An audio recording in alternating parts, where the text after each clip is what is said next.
Hi అండి, అందరికీ నమస్కారం. Welcome to our channel. This is Vikram from learner zone.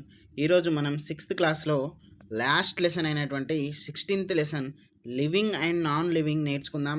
దీంతో మనకు 6th క్లాస్ అనేది కంప్లీట్ అవుతుంది. నెక్స్ట్ మనము ఫుడ్ కాంపోనెంట్స్ అంటే 7th క్లాస్లో ఫస్ట్ లెసన్ అనేది చూస్తాం మనము.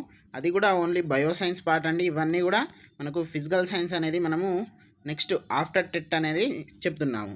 ఇది మీరు గమనించగలరు. అట్లాగే కొత్తగా చూస్తున్నటువంటి మిత్రులు ఖచ్చితంగా సబ్స్క్రైబ్ చేసుకోండి మన ఛానల్ని. అలాగే మీ యొక్క ఫ్రెండ్స్ని పంపించండి. తర్వాత మనకు ఎడ్యుకేషనల్ ఇన్ఫర్మేషన్ రోజు పేపర్ క్లిప్స్ అందరికీ వీలుంటుందో ఉండదో న్యూస్ పేపర్ చదవడానికి.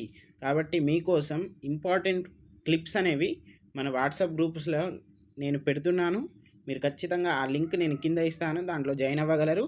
తర్వాత TET and DSC point of వ్యూలో ఎలాంటి ఇన్ఫర్మేషన్ వచ్చినా కానీ దాంట్లో మేము పాస్ చేస్తున్నామండి. ఓకే, మనం ఈరోజు లివింగ్ అండ్ నాన్ లివింగ్ గురించి నేర్చుకుందాం. దీంట్లో మనం ఓన్లీ ఇంపార్టెంట్ పాయింట్స్ మాత్రమే నేర్చుకుంటున్నాము. కొత్తగా వచ్చిన వాళ్ళు గమనించగలరు. ఓకేనా అండి. నెక్స్ట్ ఇక్కడ చూద్దాం మనము. ఇక్కడ Indian lotus plant seed remain 300 to 400 years అట. అంటే ఏంటిది, మనకి ఇక్కడ కలువ గింజలు అంటే తెలుసు కదా మనకు. లోటస్ ప్లాంట్ సీడ్ ఉంది కదా, అది దాదాపుగా 300 to 400 ఇయర్స్ వరకు ఉంటుందన్నట్టు. ఓకేనా. అంటే నెక్స్ట్ న్యూ బార్న్ బ్లూ వేల్ అంటే ఏంటిది, మనకు అప్పుడే పుట్టినటువంటి వేల్ ఉంటుంది కదా, దాని యొక్క వెయిట్ వచ్చేసి 3000 kgs. అంటే ఎంత మనకు దాదాపుగా 6,000 pounds అన్నట్టు. ఓకేనా అండి. తర్వాత మనకు ఇక్కడ ఎంత అంటే 7 meters అండి. ఎంత 7 meters ఇచ్చారు. తర్వాత అది మనకు 23 feet అని కూడా, అంటే దానికి మనం మెజర్ చేస్తే 23 feet ఉంటుంది. అది approximately is equals to 7 meters. 1 meter is equal to ఎన్ని ఫీట్స్ అంటే 3.2808. అంటే నార్మల్లీ 3.28 meters అన్నట్టు, అంటే ఫీట్స్ అన్నట్టు. ఓకేనా. నెక్స్ట్ మనం ఇక్కడ క్యారెక్టరిస్టిక్స్ ఆఫ్ లివింగ్ థింగ్స్ అంటే లివింగ్ బీయింగ్స్ అంటే ఏంటిది అంటే, ఇప్పుడు ఏంటిది మనకు వాటిలో ఉన్నటువంటి క్యారెక్టర్ ఏంటిది, మనం ఎట్లా గుర్తుపట్టాలి, అది లివింగ్ థింగా లేకపోతే నాన్ లివింగ్ ఇట్లా అనేది. దానికి మనకు మూమెంట్స్ ఉంటాయండి. మూమెంట్స్ ఇన్ లివింగ్ బీయింగ్స్ ఉంటాయి. తర్వాత మనం గ్రోత్ ఆక్రాస్ అంటే మనం ఎదుగుతాం కదా. ఇప్పుడు మనం లివింగ్ బీయింగ్, చైర్ లివింగ్ కాదు, అది నాన్ లివింగ్ థింగ్. ఓకేనా. మనకు మూమెంట్ ఉంటుంది, చైర్కి మూమెంట్ ఉంటుందా, ఉండదు. మనం కదిలిస్తేనే కదులుతుంది. అదే నువ్వు కదిలిచ్చినా కదలకుండా పోయేటోడు పోతాడు, వచ్చేటోడు వస్తాడు.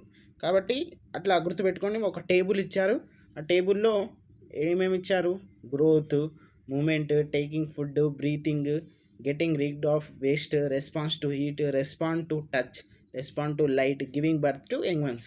ఏంటిది మనుషులకు, అంటే మనము, ప్లాంట్స్, యానిమల్స్, రాక్స్. ఇది టేబుల్ 1 అని మనకు సైన్స్ టెక్స్ట్ బుక్లో ఉందండి, అది ఒకసారి గమనించగలరు.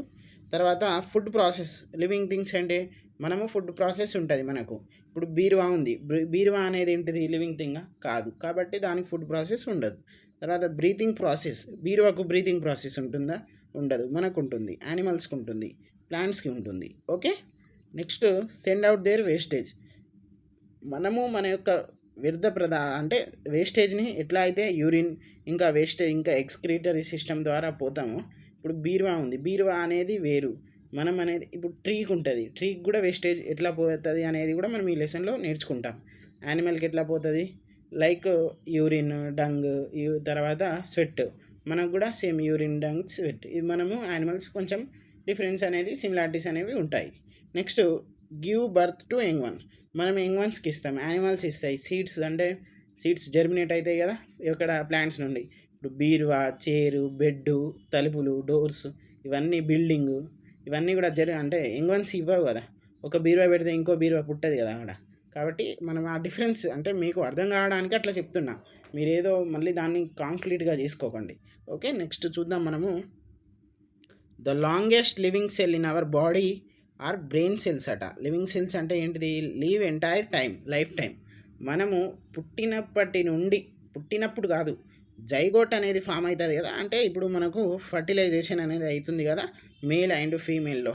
అప్పుడు ఒక చిన్న మనం ఎగ్జాంపుల్ ఒక ఎగ్ ఫామ్ అవుతుంది కదా, ఆ egg is one type of cell. Okay. Egg నుండి మనము కాలిపోయేంత వరకు మనకు బ్రెయిన్ సెల్స్ అనేవి యాక్టివేట్ ఉంటాయి, అంటే మనం చనిపోయేంత వరకు. కాబట్టి అవి లాంగెస్ట్ లివింగ్ సెల్స్ అని మనము పరిగణించాలి. దాన్ని మనము క్లియర్గా మెన్షన్ అయ్యి ఉంది. ఎక్కడ అంటే మన టెక్స్ట్ బుక్లో ఉంది. ఓకేనా. నెక్స్ట్ ఇక్కడ చూద్దాం. In plants food prepared in leaves అంటే ఏంటిది? This process is called photosynthesis. అది మన అందరికీ తెలిసిన విషయమే. ఓకేనా. In the presence of sunlight ఏంటిది మనకు ఇప్పుడు చూడండి. In plants food prepared leaves in the presence of sunlight. ఇది ఏంటిది? దీని అంతా కూడా ఫోటోసింత్. ఇప్పుడు అబ్జర్వ్ వాటర్ అంటే ప్లాంట్ అనేది సాయి నుండి అబ్జర్వ్ వాటర్ చేసుకుంటుంది కదా, ఆ వాటర్లో నుండే ఆ వాటర్ ద్వారానే మినరల్స్ కూడా ఎవరికి ప్లాంట్స్కి అనేటువంటివి వస్తాయి. ఇక్కడ పారాసిటిక్ ప్లాంట్స్ అంటే ఏంటిది? టెట్ 2024లో అడిగారండి. Depends on other plants for their nutrition are food. Example ఏంటిది? కస్కుట ఏంటిది? డూడర్ ప్లాంట్. దీన్ని మనం తెలుగులో బంగారు తీగ అని కూడా అంటాము. ఓకేనా. ఇప్పుడు మనం ఏంటిది? ఇప్పుడు ఆటోక్రటిక్ ఇంకా హెటెరోక్రటిక్ ఇవన్నీ కూడా ఉంటాయి. మనం అవన్నీ కూడా ప్రీవియస్గా నేర్చుకున్నటువంటి విషయాలే. మన దగ్గర 3rd నుండి 6th వరకు ఇప్పుడు 6th కూడా అయిపోయింది సైన్స్. నెక్స్ట్ 7th స్టార్ట్ అవుతుంది. ఇవన్నీ కూడా ప్లేలిస్ట్ ఉన్నాయి. మీరు ఒక్కసారి వెళ్ళండి ఛానల్లో వెళ్ళినట్లయితే మీకు ఈ బంగారు తీగ లెక్క అన్ని బంగారు ప్లేలిస్టులు ఉంటాయి. మీకు ఎక్కడా కూడా ఇంగ్లీష్ మీడియం సోర్స్ లేదు. తెలంగాణలో ఏ యూట్యూబ్ ఛానల్ కూడా చెప్పట్లేదు. చెప్పినా కూడా కానీ ఏదో 2 వీడియోలు చెప్తున్నారు వెళ్ళిపోతాను, 2 వీడియోలు చెప్తున్నారు వెళ్ళిపోతాను. But this is channel learner zone అనేది కన్సిస్టెన్సీగా మీకు డిఎస్సి జాబ్ వచ్చేంత వరకు ఇది మీకు తోడుగా ఉంటుంది. మేము యాస్పిరెంట్సే కాబట్టి మేము చెప్తున్నాము. ఓకేనా అండి. నెక్స్ట్ మనం ఇక్కడ చూద్దాం. పారాసిటిక్ ప్లాంట్స్ అంటే డిపెండ్స్ ఆన్ అదర్స్. ఎగ్జాంపుల్ ఏంటిది అంటే వాటికంతటా అవి ఫుడ్ అనేది తయారు చేసుకోలేవు అని ఇక్కడ క్లియర్గా మనకి ఇవ్వడం జరిగింది. Next average cough come out of your mouth at 60 miles/hour. ఏంటిది? మనకు దాదాపుగా మనం నార్మల్గా దగ్గుతాం కదా, అది 60 miles, ఒక గంటకు 60 మైళ్ళ దూరాన్ని ప్రయాణిస్తుందట. 60 మైల్ అంటే మనకు అక్కడ కిలోమీటర్స్లలో కూడా ఇచ్చారు మనకు అర్థం కావడానికి. 96.5 km/h. మరి మీకు 1 mile ఈజ్ ఈక్వల్స్ టు ఎంత అంటే 1.609 km. ఇదేంటిది? మళ్ళీ దీన్ని ఇట్లా అంటే నార్మల్గా మనం ఎట్లా అంటే 1 మీటరు ఎంత సెంటీమీటర్స్లలో ఉంటాం, మళ్ళీ సెంటీమీటర్స్ ఏంటిది? మిల్లీమీటర్స్. ఓకేనా. అట్లా ఇక్కడ మనము ఇట్లా తీసుకున్నాం అన్నట్టు. ఓకేనా. మీరు ఇవన్నీ కూడా మీకు బేసిక్స్ తెలవడానికి మాత్రమే మేము తీసుకొచ్చాం. ఇవి మనకు ఎక్స్ట్రా పాయింట్స్ అండి. అవి మన బుక్లో లేదు. బుక్లో లేనివి విషయాలు మనకు ఏంటిది? రిలేటెడ్గా ఉన్నాయి కూడా చెప్తున్నాము. ఓకే. ఇక్కడ నెక్స్ట్ చూద్దాం. ఇన్హేల్ అంటే ఏంటిది? ఎగ్జేల్ అంటే ఏంటిది? ఇన్హేల్ ఎగ్జేల్ కూడా టెట్లో అడిగారండి. టెట్ 2024లో వచ్చినటువంటి క్వశ్చన్. ఎంత ఈజీగా అడుగుతారా అంటే అడుగుతారు. నీకు ఈజీ హార్డ్ నీకు చదివినావు కాబట్టి నీకు ఈజీ, చదివినోనికి అది హార్డు. ఈజీ హార్డ్ అనేది ఏది లేదు, సిలబస్లో ఉన్నది కాబట్టి ఇస్తాడు. అంటే ఇప్పుడు మీ జిల్లా ఏంటిది? మా జిల్లా వరంగల్ అని అరే ఇంత ఈజీగా అని అనుకుంటావు నువ్వు. మీ జిల్లాలో ఏమున్నది? ఇప్పుడు భద్రకాళి టెంపుల్ ఉన్నది, అది నీకు ఒక్కనికే తెలుసు. 1000 స్తంభాల కూడా తెలుసు, అది నీకు ఒక్కనికే. నీ 10 జిల్లాలకు తెలుసు. నీ దగ్గర ఉన్నటువంటి 4-5 జిల్లాలకు తెలుసు. ఇప్పుడు మనకేంటిది? మహబూబ్ నగర్, నాగర్ కర్నూలు ఉంది. అక్కడ వికారాబాద్ ఏంటిది? మనకు ఇక్కడ కర్నూలు బార్డర్లో కొన్ని డిస్ట్రిక్ట్స్ ఉంటాయి, కొన్ని ప్రాంతాలు ఉంటాయి. వానికి తెలుసా భద్రకాళి టెంపుల్? తర్వాత మనకు 1000 స్తంభాల కూడా వరంగల్లో ఉన్నదని తెలియదు. కాబట్టి అది వానికి నీకు ఈజీ అనిపించవచ్చు, వేరేటోనికి హార్డ్ అది. కాబట్టి నీకు ఈజీ అనిపించిన మాత్రాన ఇంత ఈజీ అయితే మనం ఎస్ఎల్ అనుకోవద్దు. మేడారం జాతర ఉందండి ఎగ్జాంపుల్. మీరు నమ్ముతారో నమ్మరో, ఆదిలాబాద్ మా ఫ్రెండ్స్ ఉన్నారు, వాళ్ళకి మేడారం జాతర అంటే తెలియదట. ఉంటారు కొందరు, అరే తెలంగాణలో పుట్టి నీకు మేడారం జాతర తెలియకపోతే నీకు ఎందుకు రా బతుకు అని నేను అనొచ్చా? అనలేము. ఎందుకంటే ఇప్పుడు నాకు కొన్ని జాతరలు తెలియదు. ఇప్పుడు కొమరెల్లి జాతర దాదాపుగా నార్త్ వాళ్ళకి తెలియదు. తర్వాత ఇక్కడ గూడెంగుట్టు జాతర ఉంటుంది. ఇవన్నీ కూడా ఉంటాయి. మనం అన్నీ తెలుసుకోవాలి. మనకు తెలిసిందే ఈజీ, తెలియంది హార్డు అట్లా ఏమి ఉండదండి. నీకు నీ సెషన్లో అది వచ్చింది, ఈజీ వచ్చింది, రాయి, దానికి తప్పేమున్నది? నీకు ఈజీ వచ్చిందా హార్డ్ వచ్చిందా అని వేయడు కదా. నీకు మార్క్ వచ్చిందా రాలేదా, జాబ్ వచ్చిందా రాలేదా, గంతే. అట్లుండుర్రి. అరే ఇంత ఈజీ అడుగుతారా అని అనుకోకుర్రి మీరు. ఇన్హేల్ అంటే ఏంటిది? బయట గాలిని లోపల అంటే శ్వాస అనేది తీసుకోవాలి.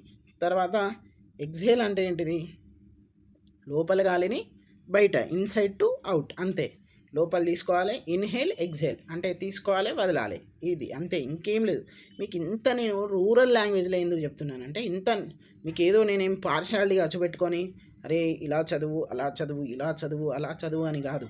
ఇగో ఇది ఉంది కథ. This is our reality of TET and DSC. So you have to go and you have to mould your self to this process అనేది చెప్పాలి.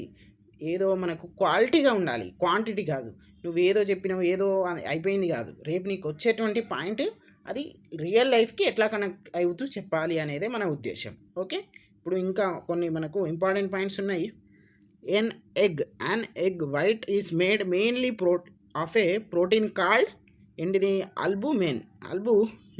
ఇప్పుడు మనము ఎగ్ ఉంటుంది కదా, దాంట్లో ఒకటి ఎల్లో ఉంటుంది కదా, మిగతాది వైట్ ఉంటుంది కదా. ఆ వైట్లో ఏ ప్రోటీన్ ఉంటుందట అంటే ఆల్బుమిన్ అనేటువంటి ప్రోటీన్ ఉంటుంది. ఓకేనా. Next, process of getting read of wastage from our body is excretion. అంటే ఏంటిది, మనకు అందరికీ తెలిసిన విషయమే. స్వెట్ వస్తుంది కదా మన నుండి, ఏదైతే అంటే అవసరం లేనటువంటివి పోతాయి, దాన్ని మనము స్వెట్ ఈజ్ ఆల్సో అంటే వేస్ట్ మెటీరియల్. అదంతా కూడా ఎక్స్క్రీషన్ అనేది మనకు అది అందరికీ తెలిసిన విషయమే. అంటే వేస్టేజ్ మెటీరియల్స్ మన బాడీ నుండి వెళ్ళిపోతాయి కదా, అవన్నీ కూడా ఎక్స్క్రీషన్ కింద వస్తాయి. తర్వాత ఇప్పుడు ఎగ్జాంపుల్ యానిమల్స్లో కానివ్వండి, మన హ్యూమన్ బీయింగ్స్లో కానివ్వండి, స్వెట్ అనేది వేస్టేజ్, యూరిన్ అనేది వేస్టేజ్. ఇప్పుడు డంగ్ అంటే ఏంటిది, వాళ్ళకు పేడ, మనకు ఇంకొకటి వేరేది ఉంటుంది. అంటే నేను అది అంటే ఇట్లా ఎక్స్క్రీటరీ ఉంటాయి కదా కొన్ని సబ్స్టాన్సెస్ అట్లా. నెక్స్ట్ ఇక్కడ చూద్దాం, ఓవి ప్యారస్ అంటే ఏంటిది, వివి ప్యారస్ అంటే ఏంటిది. మీకు మళ్ళీ చెప్తాను వినండి. ఓ అంటే ఏంటిది, గుడ్డు. ఇది గుడ్డు అని గుర్తుపెట్టుకోండి. ఓకే, అట్లా అంతే, ఇంకేం లేదు. ఓ అంటే ఏంటిది, అది రౌండ్ ఉన్నది అంటే వాళ్ళు గుడ్లు పెట్టేటోళ్ళు. ఓకే, వి అంటే ఇక గుడ్లు పెట్టేటోళ్ళు ఉన్నాక ఇంకా మిగతా ఎవరు, మనమే కదా. అంటే give birth to young. Oviparous అంటే లేస్ ఎగ్, అంతే, ఇంకేముండదు ఇక. ఓకే, అట్లా గుర్తుపెట్టుకోండి. All the living being possess the characteristic future of response to stimulus. ఏంటిది, రెస్పాన్స్ టు స్టిమ్యులస్ అట.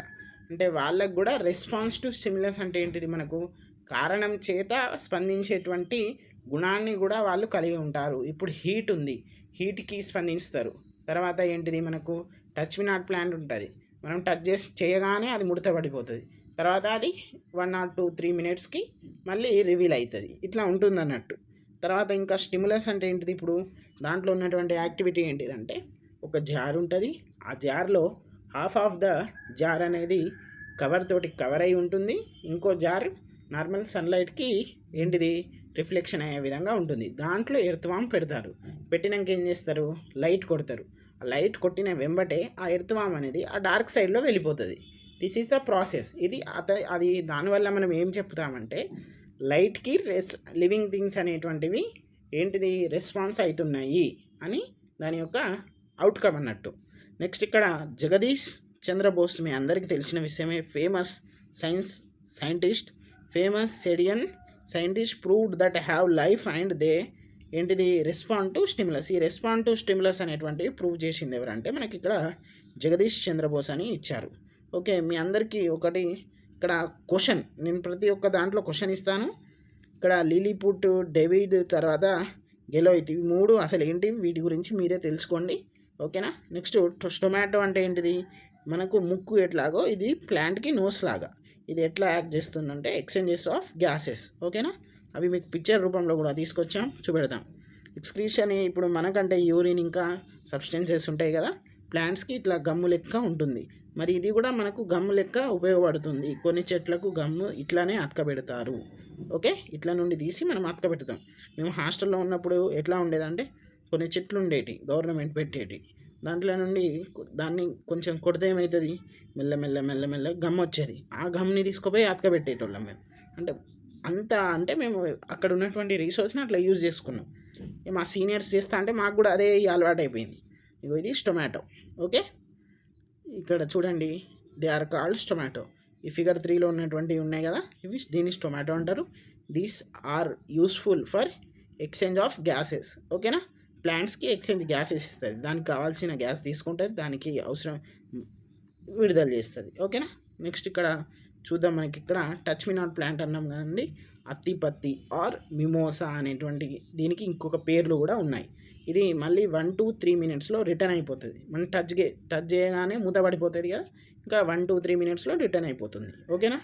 నెక్స్ట్ ఇక్కడ చూద్దాం, heart creates enough pressure to squirt blood 30 feet distance. అంటే ఏంటిది, హార్ట్ యొక్క దాని యొక్క ఎట్లా ఉంటుందంటే దాని యొక్క ప్రెషరు అది పంపు చేస్తుంది కదా రక్తాన్ని, దాదాపుగా 30 feet దూరంలో చిమ్ముతుంది. అంటే చిమ్మడం అంటే తెలుసు కదా, ఇప్పుడు మనం పైపు కొడతాం కదా అక్కడ, అంటే అలుకు చల్లినట్టు కొడతాం కదా మన యొక్క గ్రౌండ్లో, అట్లా ఆ స్ప్రెడ్ అంటే అంత ప్రెషర్తో వెళ్తుంది అన్నట్టు. ఎంత 30 feet అంత ప్రెషర్ ఉంటుందట హార్ట్ యొక్క, అది దాని యొక్క ప్రెషర్, బ్లడ్ ప్రెషర్ అనేది. ఓకే, బ్లడ్ ప్రెషర్ అంటే మళ్ళీ మీరు బీపీ అనుకోకూర్రి. నెక్స్ట్ ఇక్కడ చూసినట్లయితే డెడ్ యానిమల్స్, డెడ్ ప్లాంట్స్ ఉంటాయి కదా, మరి ఇవి చనిపోయినాయి కదా, చనిపోయినాక లివింగ్ అంటే లివింగ్ కాదు నాన్ లివింగ్ థింగ్స్ అయిపోతాయి అని మనం అనుకుంటాము. But you are wrong, non living things కావు అవి. ఇప్పుడు ఎండిపోయిన ఏంటిది మనకు ఒక చెట్టు ఉంది, చనిపోయిన ఏంటిది ఒక మేక ఉంది, సారీ ఒక ఏదో ఒకటి జంతువు ఉందనుకోండి, సరే మేకనే ఉంది అనుకోండి. ఇప్పుడు చనిపోయిన యానిమల్ ఏంటిది, అది డీకంపోజ్ అవ్వడానికి కొంత సమయం పడుతుంది. సమయం పడ్డప్పుడు ఆ డీకంపోజ్ అయినప్పుడు అక్కడ bacteria or micro organisms or another fungi అంటే ఇట్లాంటివి బ్యాక్టీరియాస్ అనేవి ఫామ్ అవుతాయి. So that is a living thing. Okay, non living thing కాదు. నెక్స్ట్ ఇంకోటి డెడ్ ప్లాంట్స్ అంటే ఏంటిది, ఇప్పుడు ఒక చెట్టు ఒక చెట్టుని నరికేసినాక అది కూడా కుళ్ళిపోతుంది, అంటే ఐ మీన్ డీకంపోజ్ కావడానికి కొన్ని సమయం పడుతుంది. ఆ సమయం పట్టే దాంట్లో అక్కడ చెదలు పడతాయి, అంటే అది కూడా ఒకటి ఏంటిది మనకు లివింగ్ థింగ్. అంటే లివింగ్ థింగ్ అనలేము, డైరెక్ట్ నాన్ లివింగ్ థింగ్ అనలేము. కాబట్టి they are the intermediate between living thing and non living things అని ఇక్కడ మనకు క్లియర్గా మెన్షన్ ఇవ్వడం జరిగింది. మేము క్లియర్గా మాట్లాడుతున్నాం, మీకు క్లియర్గా వినబడుతుంది. క్లియర్గా మీ యొక్క నోట్స్ అనేది ప్రిపరేషన్ చేసుకోండి. ఓకేనా, నెక్స్ట్ ఇక్కడ చూద్దాం. Bacteria can survive in high temperature and low temperature also. Okay, next when we see objects through magnifying lens they seem to be bigger than actual size. అది అందరికీ తెలిసిన విషయమే. మనము కొన్ని ఆబ్జెక్ట్స్ని మ్యాగ్నిఫికేషన్ అంటే మ్యాగ్నిఫైయింగ్, కాన్వెక్స్ కాన్కేవ్ లెన్స్ అని మనం అంటాం కదా, అవి మన యొక్క ఫిజిక్స్లో నేర్చుకుంటాము. కొన్ని లెన్స్లో మ్యాగ్నిఫైయింగ్ లెన్స్లో చూస్తే యాక్చువల్లీ అది 5 cm ఉంటే మన కళ్ళకు ఒక 50 cm లాగా కనబడుతుంది. అంటే నేను ఎగ్జాంపుల్ తోటి చెప్పాను. ఓకేనా, నెక్స్ట్ మనం ఇక్కడ చూద్దాం. మైక్రోస్కోప్ ఉంది. మైక్రోస్కోప్ని ఎట్లా ఏంటిదని చూద్దాం. Living beings that we can see only under microscope are called micro organisms. Okay, ఇక్కడ మీరు ఎట్లా గుర్తు అంటే మీ అందరికీ దీనికి కూడా కోడ్ ఏం అవసరం లేదు. ఓకే, మీరు ఏం చేయాలి అంటే మనము ఏదైతే చూడలేమో, అంటే మన కళ్ళతోడు నేక్డ్ ఐ తోటి చూడలేము కదా కొన్ని. ఇప్పుడు ఎగ్జాంపుల్ ఏంటిది, టొమాటోను నువ్వు డైరెక్ట్గా చూస్తావా, చూడలేవు. So you have to observe under the microscope. So that is a micro organism అనేటువంటి ఎగ్జాంపుల్ చెప్పాను. అంటే టమాటో అనేది మైక్రో ఆర్గానిజమా అంటే మళ్ళీ అదొక కాన్ఫ్లిక్ట్ పెట్టుకోకూడదు. మనది ఎట్లుంటుంది అంటే పాజిటివిటీస్ తీసుకోం, మనం నెగిటివిటీస్, వాడు ఏం చెప్తాడు, వాడు ఏం తప్పు చెప్తాడు అనేదే చూస్తారు. వాడు ఎంత 99% కరెక్ట్ చెప్పిండా అనేది చూడాడు. ఆ 1% రాంగ్ చెప్పిండు కదా అంతే, ఇక ఇది ఇంతే. ఇక ఆ కోణంలో ఉండకండి. మనకు 99 మార్కులకే చూడరు, మీరు 1 మార్కుకి ఎందుకు చూస్తారు? అట్లా ఆ పాజిటివ్ కోణం అనేది ఉండాలి. తర్వాత చూసినట్లయితే ఇప్పుడు ఎగ్జాంపుల్ ఇవన్నీ కూడా చూసినాం మనం. తర్వాత మైక్రో ఆర్గానిజమ్స్ అంటే ఏంటిది, మనం ఏదైతే రియల్ లైఫ్లో చూడమో అది మైక్రోస్కోప్ కింద చూస్తాం కదా, దానికి అలాంటి ఆర్గానిజమ్స్ని మనం మైక్రో ఆర్గానిజమ్స్ అంటాము. ఎగ్జాంపుల్ బ్యాక్టీరియా ఏంటిది, మన యొక్క బ్రెడ్ మీద ఉండేటువంటి మౌల్డ్, ఇవన్నీ కూడా మైక్రో ఆర్గానిజమ్స్ అంటాము. ఓకే, నెక్స్ట్ ఇక్కడ మనకు మైక్రోస్కోప్లో 2 కాంపోనెంట్స్ ఉన్నాయి. ఒకటేమో స్ట్రక్చరల్ కాంపోనెంట్, ఒకటి విజువల్ కాంపోనెంట్. ఓకేనా, ఒక్కసారి చూడండి.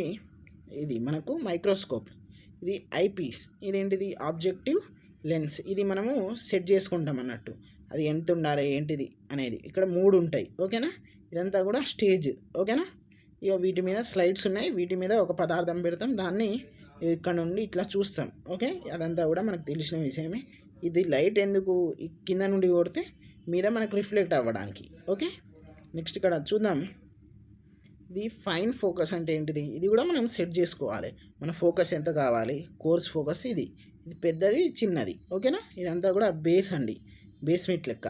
ఇదంతా కూడా ఆర్మ్. ఓకే, ఇదంతా మీకు చూపెడతాను మళ్ళీ. స్ట్రక్చరల్ కాంపోనెంట్ కింద హెడ్ ఆర్ బాడీ అంటాము దాన్ని, తర్వాత బేస్, ఆర్మ్, ఇవి 3 కూడా స్ట్రక్చరల్ కాంపౌండ్ కింద వస్తాయి. ఇవి 3 గుర్తుపెట్టుకోండి, ఇవి అవసరం లేదా. ఎందుకు అంటే గుర్తుపెట్టుకోకుండా అంటలేను నేను, ఇవి 3 గుర్తుపెట్టుకుంటే రిమైనింగ్ అన్నీ విజువల్ కాంపోనెంటే కదా, అట్లా అంటున్నా. మళ్ళీ ఇవి గుర్తుపెట్టుకోకు అనుకోకూరి. ఓకే, ఇక్కడ చూద్దాం. Eyepiece, objective lens, nosepiece, coarse and fine focus, adjustment knobs, తర్వాత స్టేజ్ అండ్ ఏంటిది అపెర్చర్. ఇవన్నీ కూడా మీరు ఇవి 3 గుర్తుపెట్టుకుంటే ఆటోమేటిక్గా అవి కూడా మీకు గుర్తుంటాయి. ఓకేనా. నెక్స్ట్ ఇక్కడ ఇగో ఇదే మౌల్డ్ అండి. ఇలాంటి బ్రెడ్స్ ఉంటే మీరు తినకండి, that is very dangerous to us. అంటే మన పేరెంట్స్ కూడా ఎవరైనా ఉంటే రూరల్ ఏరియాస్లలో మనం అంతా పట్టించుకోము కాబట్టి వాళ్ళకు కూడా మీరు ఎడ్యుకేట్ చేయండి. ఓకేనా. నెక్స్ట్ మనం ఇక్కడ చూసినట్లయితే మనకు లాస్ట్ స్లైడ్ ఇది. Microscope was invented by Dutch scientist ఏంటిది జాకోరిస్ జాన్సన్. ఏమంటే జకోరిస్ Johnson and his father హ్యాన్స్ Martens. ఇతను వాళ్ళ యొక్క తండ్రి అంటే సన్ అండ్ ఫాదర్ ఇద్దరు కూడా ఏం చేసిర్రు, మైక్రోస్కోప్ని ఇన్వెంట్ చేసిర్రు. వాళ్ళు ఏంటిది డచ్కి సంబంధించినటువంటి వాళ్ళు డచ్ సైంటిస్ట్. ఎప్పుడు చేసిరంటే 1597లో చేశారు. ఓకే, మీరు ఎట్లా గుర్తుపెట్టుకోవాలి, ఒక పేరు లేదు అక్కడ, 2 పేర్లు ఉన్నాయి, ఫాదర్ అండ్ సన్ అని పెట్టుకోండి. జేహెచ్ ఏంటిది మనకు ఇక్కడ జాన్సన్, ఇక్కడ హ్యాన్స్, జేహెచ్ అని గుర్తుపెట్టుకోండి. ఈ జే అనేది విన్ దాంట్లో లాస్ట్ అవుతుంది, హెచ్ అనేది విన్ దాంట్లో ఫస్ట్ అవుతుంది. ఓకే, దిస్ ఈజ్ మనకు next sound moulds are used in cheese manufacturing. Some moulds are used in cheese manufacturing is called fermentation. Okay, తర్వాత మౌల్డ్ అనేటిది tiny like thread structure under the microscope. ఇప్పుడే మనం చూసినాం కదా, ఈ microscope కింద చూసినట్లయితే మనకి ఎట్లా ఉంటుందంటే ఇట్లా ఉంటుంది. ఓకే, ఇట్లా ఉంటుందండి. నెక్స్ట్ చూద్దాం ఇక్కడ బ్యాక్టీరియా. ఇప్పుడు మనకు మౌల్డ్ ఉంది కదా, ఫస్ట్ గ్రే కలర్లో ఉంటుంది, తర్వాత బ్లాక్ అవుతుంది, ఇది కూడా గుర్తుపెట్టుకోండి. నెక్స్ట్ బ్యాక్టీరియా వచ్చేసి the micro organisms that you see under the microscope is called bacteria. ఇప్పుడే చెప్పాం కదండి, the micro organisms that you see under the microscope is called ఏంటిది బ్యాక్టీరియా. మనం ఏదైతే మైక్రో ఆర్గానిజమ్స్ మన యొక్క ఏంటిది మైక్రోస్కోప్ కింద చూస్తామో వాటిని మనం బ్యాక్టీరియా అంటాము. ఓకేనా. తర్వాత the bacterium that help in named ఏంటిది మనకు ఇప్పుడు కడ్ ఉంటుంది కదా, అది ఎట్లా మిల్క్ నుండి వస్తుంది కదా, అది ఏం మనకు అట్లా కన్వర్ట్ కావడానికి ఏ బ్యాక్టీరియా హెల్ప్ఫుల్ అవుతుందంటే లాక్టోబాసిలస్ అనేటువంటి బ్యాక్టీరియా హెల్ప్ఫుల్ అవుతుంది. ఇది TET 2024 అండ్ ప్రీవియస్ క్వశ్చన్ ఇది. Okay, next lactobacillus helps to convert milk into curd. ఓకేనా అండి. This is today's lesson. ఈరోజు నుండి మనకు ఏంటిది ఇది లివింగ్ అండ్ నాన్ లివింగ్ అవ్వగానే మనకు నెక్స్ట్ ఏంటిది 7th ఫుడ్ కాంపిటెన్స్ చెప్పుకుందాము. అది రేపు ఒక రోజు గ్యాప్ ఇచ్చి ఎల్లుండి మేము అంటే ఈ లెసన్ ఎప్పుడైతే అయిపోతుందో దానికి 1 డే గ్యాప్ ఇచ్చి నెక్స్ట్ డే నుండి మేము 7th లెసన్ కంటిన్యూ చేస్తామండి. మీరు అందరూ కూడా తప్పకుండా సబ్స్క్రైబ్ చేసుకోగలరు. అలాగే మన ఫ్రెండ్స్ అందరికి కూడా షేర్ చేయండి. మన ఛానల్ని మీ యొక్క ఫ్రెండ్స్ని అందరికి కూడా షేర్ చేసి వాళ్ళ ఫ్రెండ్స్కి కూడా షేర్ చేసి ఈ స్టాలిన్లా 3 అట్లా పంపించండి. ఎందుకు పంపించండి అంటే ఇలాంటి ఛానల్ మీకు ఎక్కడ దొరకదు, రాదు కూడా ఇంకోసారి. ఎందుకంటే మేము మా యొక్క ప్రిపరేషన్ నోట్స్ పెడుతున్నాము, మేమేదో ప్రైవేట్ పబ్లికేషన్ నుండి తీసుకొస్తలేము, టెక్స్ట్ బుక్ చదువుకొని మీకు పెట్టడం జరుగుతుంది. కాబట్టి ఒక క్వాలిటీ 100% జెన్యూన్ ఇంపార్టెంట్ బిట్స్ అనేవి చెప్తున్నాం. కాబట్టి మీరందరూ కూడా మాకు సపోర్ట్ చేయండి. థ్యాంక్ యూ అండి.